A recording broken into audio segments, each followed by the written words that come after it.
Lafayette Parish, Louisiana, and I was just shocked because I thought, how does this gentleman know about our project? I'm Elijah Parker. I am one of the fiber kids. I'm in the AOIT program at Karen Crowe High. AOIT is the Academy of Information Technology, and I've always really been interested in technology. So I decided, hey, I might want to try out some programming, and I knew Karen Crowe High was really technology oriented. I think it's pretty fun that fiber is coming into Lafayette, making things faster.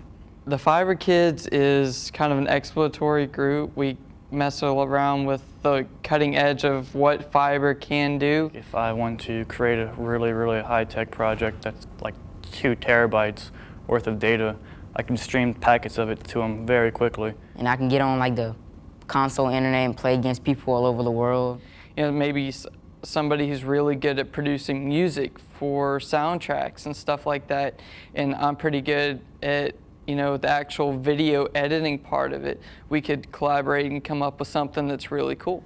I really like to sing, and I think if fiber came into it, you could have a live performance and sit at home and watch it clear as day as if you were there, and I think that would be awesome, so I don't have to pay a lot of money. Well, Lafayette's special because we're the biggest, I don't want to say the biggest, we're one of the leading edge fiber cities. We're one of the only cities in the U.S. that has fiber, and I think we're going to be one of the first that has it to the home, to every house. But when you go into a community like Lafayette, Louisiana, and you realize that for 5, 6, 7 years, these folks have been focused on what their future needs are going to be to make sure that their children not only stay in their communities, but have great opportunities in those communities.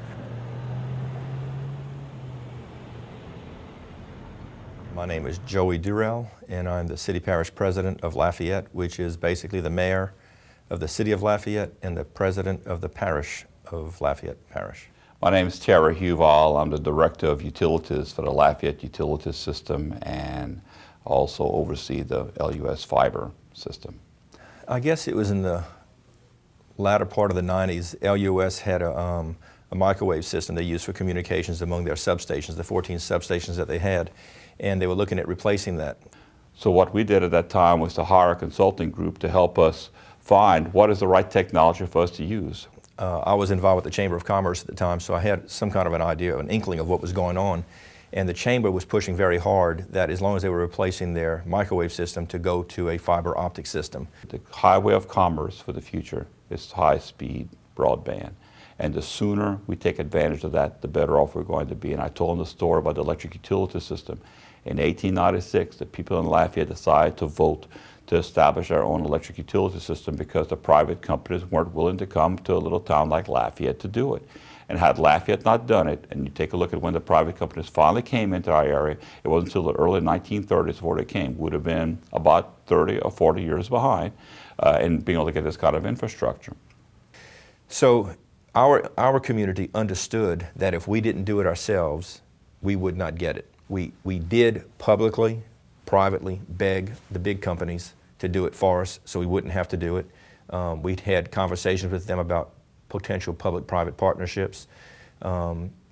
Ultimately, I told them I was tired of having coffee, that they were clearly just trying to delay things. They weren't ever going to really step up to the plate.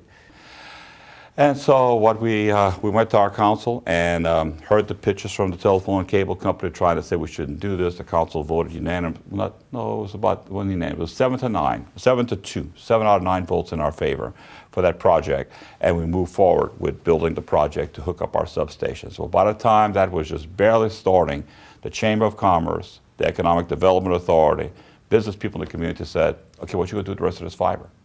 In this case, it got to the point where we were able, and in fact, sort of forced to bring it to a vote of the people. And while Lafayette is, according to Berkeley, which I'm not sure what that means, but according to Berkeley is the 9th most conservative city in America, voted in favor by 62 to 38% to get into this business. So it shows that Lafayette, I think, it got it, it understood it, and it shows how progressive a community Lafayette is. In this community, if you say fiber today, nobody thinks you're talking about Metamucil.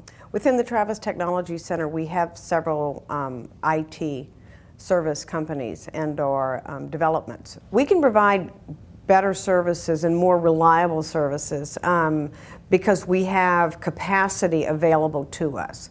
So we can serve anyone from around the world. Our solutions and our services and our backup solution is based on that enhanced Ethernet and the fiber optics. I couldn't do this anywhere else the way we do it, as efficiently as we do it here. Yeah. My name is Marty Altman. I'm the creative director here at LIGHT, the Louisiana Immersive Technologies Enterprise. Part of what's interesting about this place that is not quite as obvious yet, because we're building it out, is the fiber connection. We actually are connected to both LONI, the Louisiana Optical Network, the backbone for the state. We've got 10 gigabit connections to LONI. We're also connected to the local fiber, the LUS fiber. Part of what we need to do as LIGHT, as point for the state moving forward on a lot of these initiatives, we need to begin to train much earlier. We need to expose the students to the tools and the technologies and the techniques, because it's actually those kids that are coming behind that are the ones that are going to have the great ideas. Let's just say this, that by having fiber to the home, fiber to schools, I think it levels the playing ground for all sorts of different levels of students, being economically, culturally, socially, academically. They can visit places naturally that they normally would not have a chance to leave Lafayette, Louisiana, or Louisiana, the state. So the opportunity of having these real projects take place in collaboration, be it next door, across the United States or across the world, is such a unique opportunity. I'm really excited about Karen Crow because it's not just a demonstration of technology. I think at the root of it is this opportunity to connect young people, right? This opportunity to bridge experience and perceptions.